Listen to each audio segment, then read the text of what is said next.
We want justice. We want justice. We want justice. We want justice. We want justice. अपना हक छीन कर लेंगे, अपना हक लड़ कर लेंगे, अपना हक. We want justice. We want justice. हम गवर्नमेंट से ये बात पूछना चाहते हैं कि अगर ये स्कीम है, रिटायरमेंट किस चीज़ का है? रिटायरमेंट उसको होते हैं जो मुलाजिम है. अगर हम मुलाजिम नहीं है तो रिटायरमेंट क्यों करते हैं? अगर रिटायरमेंट करते हैं तो खाली हाथ क्यों भेजते हैं आंगनवाड़ी वर्कर और हेल्पर को घर? एक तरफ डायरेक्टर साहब बोलते हैं कि हमने इन एविडेंस रखा है ऑर्डर, दूसरी तरफ उन्होंने सीडीपीओ को भेजा है सर्कुलर कि आप हेल्पर और वर्करों को रिटायर करो.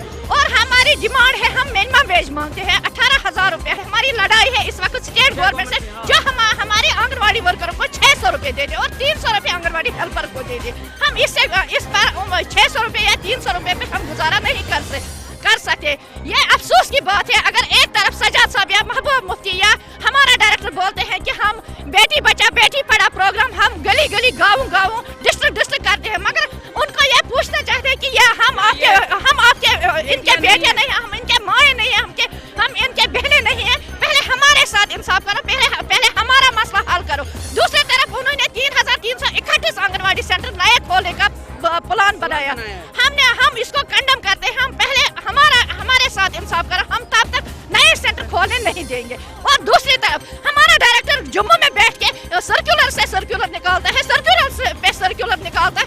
आंगनवाड़ी वर्कर को टर्मिनेट करो, आंगनवाड़ी वर्कर को ये आरएएफ बंद करो. हम ये पूछना चाहते हैं कि डायरेक्टर साहब की बीवी जो है खुद आंगनवाड़ी वर्कर है.